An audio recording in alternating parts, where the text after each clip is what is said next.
नमस्कार स्टार अभी तक चैनल में आपका स्वागत है। खबर नवपदस्थापित उपायुक्त हेमंत सती ने पदभार ग्रहण एवं निवर्तमान उपायुक्त रामनिवास यादव को दी गई विदाई से संबंधित है। नवपदस्थापित उपायुक्त हेमंत सती गुरुवार को साहिबगंज के 36वें उपायुक्त का पदभार ग्रहण किया। हेमंत सती ने निवर्तमान उपायुक्त रामनिवास यादव से पदभार ग्रहण किया। इस अवसर पर जिले के तमाम पदाधिकारी उपस्थित थे।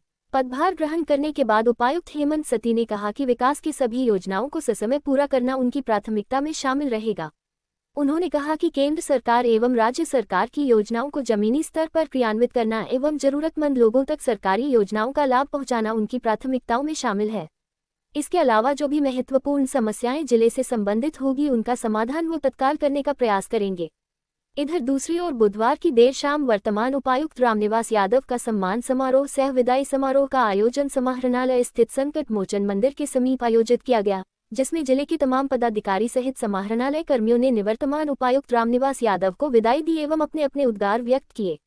इस मौके पर जिला प्रधान जज एवं सत्र न्यायाधीश Manoj Kumar Singh, DFO Manish Tiwari, CGM Dharmendra Kumar, DDC Satish Chandra, अपर समाहर्ता विनय कुमार मिश्रा, अनुमंडल पदाधिकारी रवि जैन, राजमहल अनुमंडल पदाधिकारी कपिल कुमार सहित अन्य पदाधिकारी उपस्थित थे। सबसे पहले सुनते हैं नवपदस्थापित उपायुक्त ने क्या कहा। इसके बाद विदाई समारोह में जो उद्गार पदाधिकारियों कर्मियों ने व्यक्त किए उन्हें भी सुनेगी। रिपोर्ट प्रवीण कुमार, स्टार अभी तक साहिबगंज। जिलाधिकारी के रूप में जो भी राज्य सरकार और केंद्र सरकार के द्वारा जो चलाई जा रही योजनाएं हैं, जो भी महत्वपूर्ण योजनाएं हैं, उन योजनाओं का बेहतर तरीके से ग्राउंड लेवल पर उसका क्रियान्वयन करना और जो हमारे हाशिए पर पड़े हुए लोग हैं उन सभी लोगों का एम्पावरमेंट करना, ताकि साहिबगंज का विकास हो सके, झारखंड का विकास हो सके और देश का विकास हो सके। साहिबगंज हर पोस्ट के अपने अपने मायने होते हैं। एसडीओ के रूप में प्राथमिकताएं और चीज़ों को देखने का नज़रिया कुछ और था। उपायुक्त बनने के बाद चीज़ों को नज़रिया देखने का और बृहद होता है। तो जैसा कि मैंने अभी चार्ज लिया है, तो धीरे धीरे आप लोगों से संवाद करते हुए सारी चीज़ों से आपको अवगत करा दिया। मैं इस विदाई समारोह में डीसी साहब का सब आप लोगों को सलाम करता हूं। मैं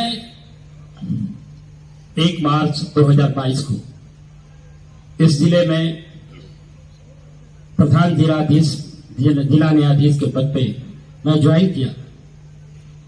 उसके बाद मेरी मुलाकात 2 तारीख को ही डीसी साहब से मेरे चैम्बर में हुई और मैं क्या कहूं, इनके साथ जो काम मैं किया हूं, हम लोग हमेशा हमारे सिविल कोर्ट में बहुत सी कमेटियां हैं जो सारे में हमारे डीसी साहब उसमें हैं।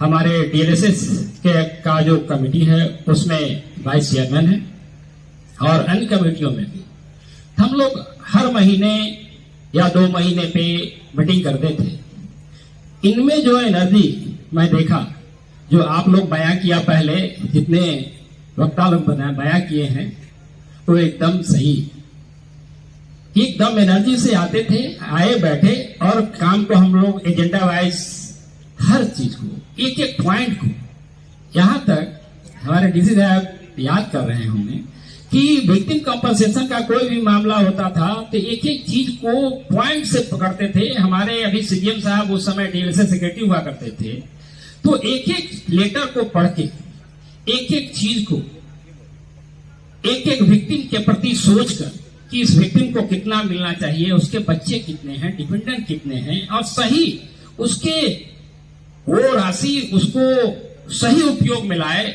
इसलिए भी चिंतित रहते थे। ये डीसी साहब हर लोक अदालत में हमारे यहाँ, मैं सिविल कोर्ट से जुड़ा रहा तो हमारी सिविल कोर्ट में ही मैं बात करूंगा कि मेरे डीसी साहब जिस लोक अदालत में, जितना लोक अदालत हुआ, सब में इनकी प्रेजेंस है। कम समय में भी इनके साथ काम करने का अनुभव बहुत अच्छा रहा।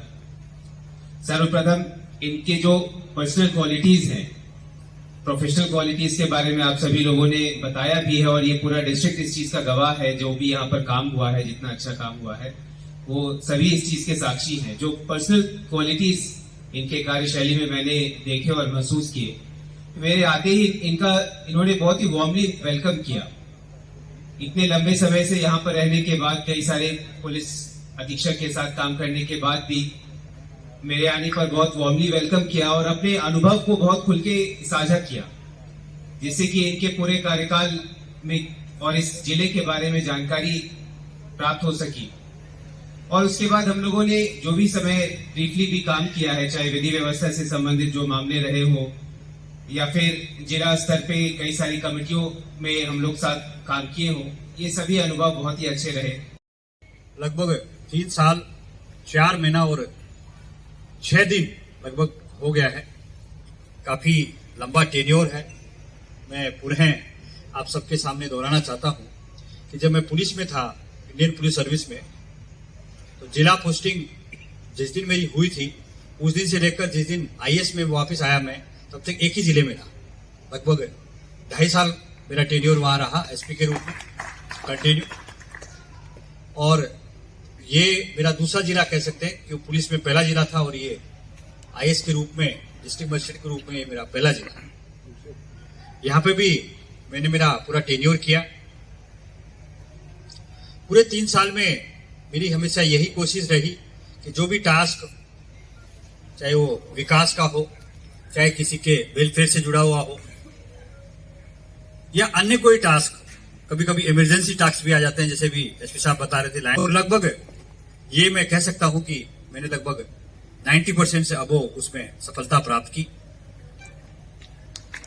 अपना स्वयं का काम किया हुआ जब देखते हैं तो अच्छा लगता है बहुत बार, क्योंकि हम लोग को सर्विस में टेन्योर इतना लंबा सब लोग को मिलता नहीं है। 1 साल 1.5 साल का टेन्योर मिलता है, प्रस्ताव आता है, उस पर फिर सोच विचार होता है, सैंक्शन होता है, और उस चीज को धरातल पे आते आते ऑफिसर्स का, पदाधिकारियों का ट्रांसफर हो जाता है। परंतु मेरे विषय में मैं बहुत लकी रहा। पूरे साहिबगंज वासियों का मुझे बहुत प्यार मिला, जिससे कि मैं अपने उस सभी जो सोच मेरी थी उस सब में कामयाब हो सका। जब मैं आया था तब आप सभी ने याद होगा वो कोरोना का समय था, उसमें भी हम लोगों ने पूरी डेडिकेशन और ऑनेस्टी के साथ ये कोशिश किया कि किसी भी व्यक्ति की हमारी वजह से एटलीस्ट जान ना जाए, कि हम कॉल करें या हम पहुंच जाएं या किसी को हम कोई हेल्प कर सकें और उसकी जान बच जाए, तो हमने पूरा प्रयास किया। वासियों से, क्योंकि आप मीडिया के बंधु हैं, मैं साहिबगंज वासियों से भी कहना चाहता हूं कि मैंने अपना प्रयास हमेशा उनके उज्जवल भविष्य के लिए, उनको सुविधा देने के लिए किया। कभी किसी कारणवश किसी को अगर मेरे वर्ड्स या मेरा कार्य बुरा लगा हो तो मैं इस मन से क्षमा याचना करता हूं और अपना छोटा या बड़ा भाई समझ के मुझे माफ कर देंगे, मैं आशा करता हूं।